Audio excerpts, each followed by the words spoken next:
Alvin Lopez, aspiring film director, current director of a short piece I'm calling Fistful of Collar.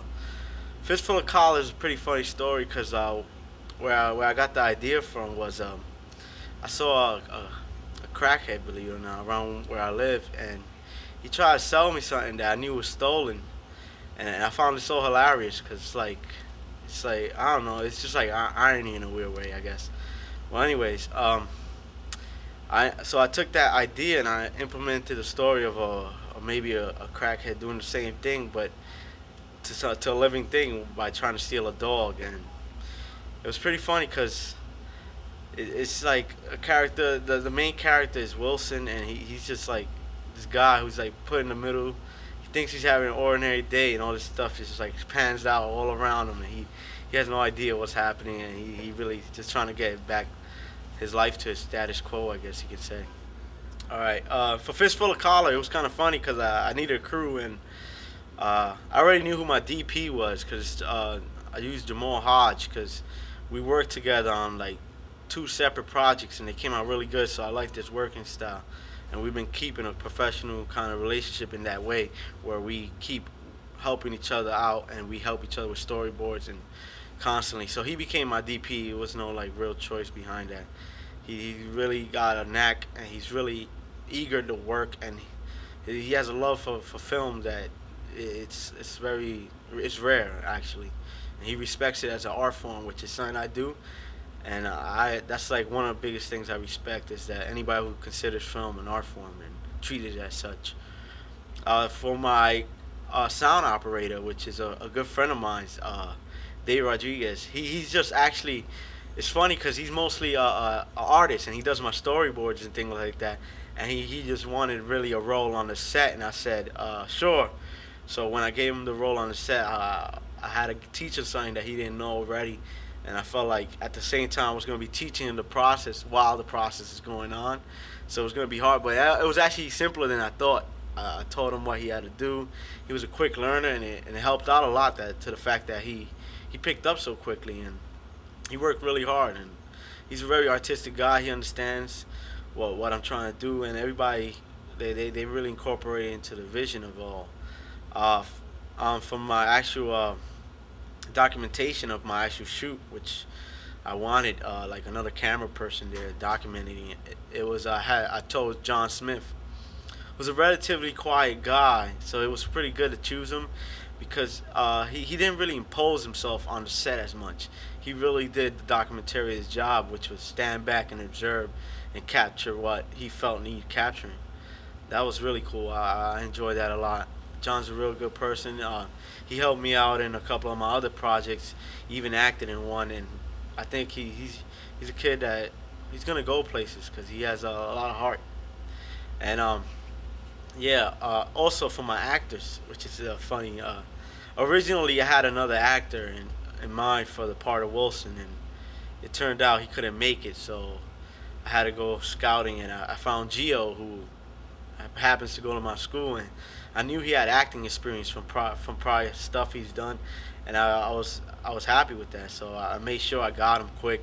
He's a pretty good actor, and he's pretty talented.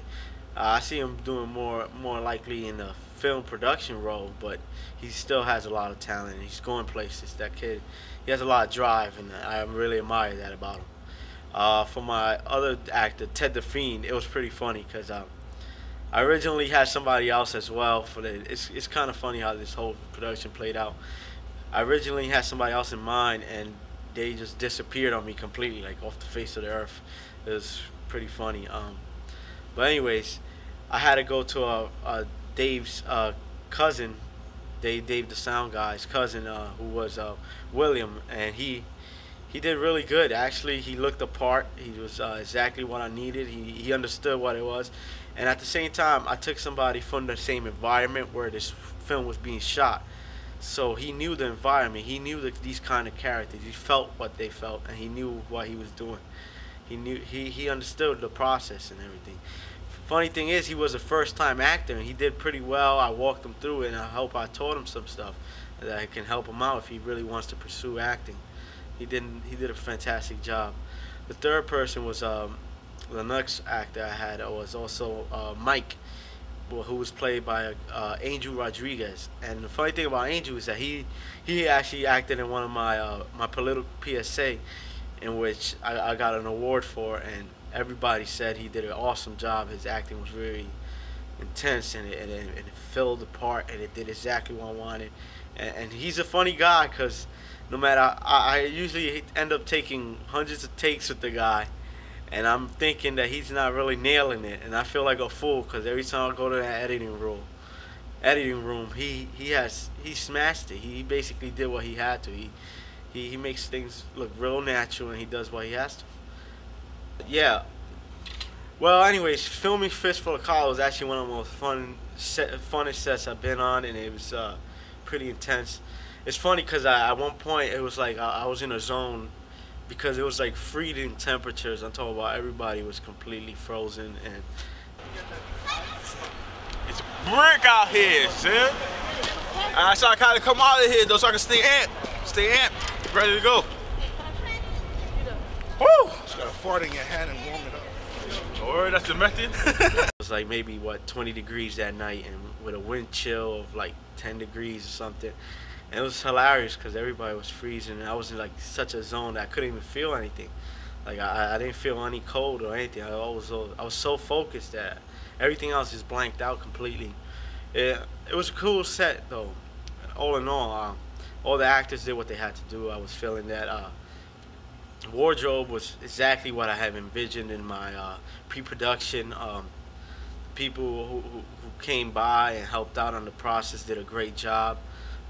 People from my neighborhood even helped out, and that was great.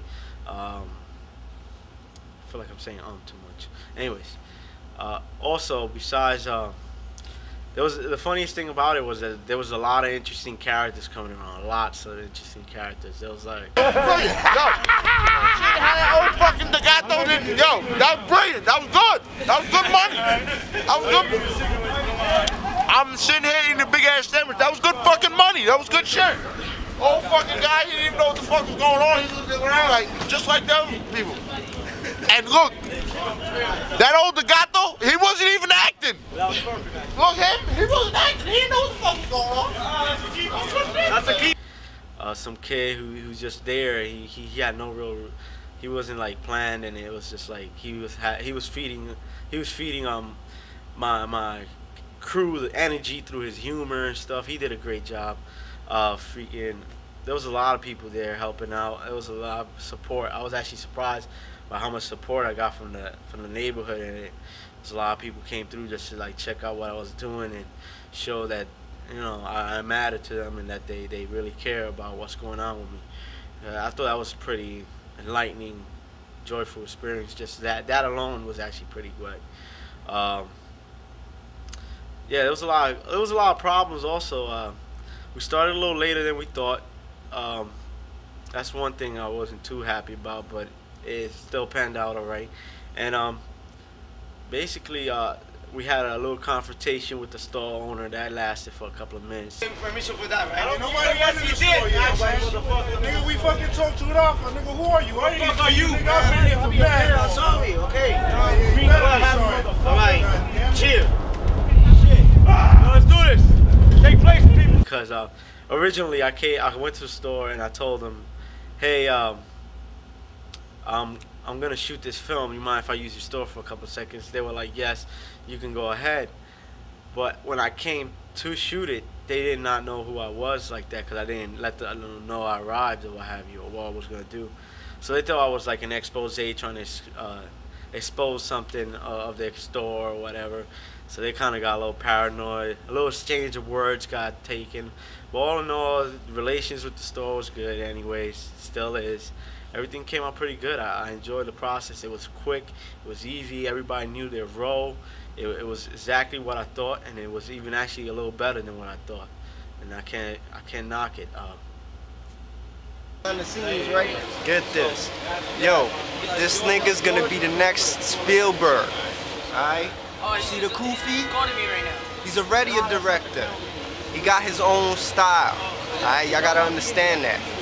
It's coming out, it's coming up. Y'all gotta check for it. This man right here. Stinky.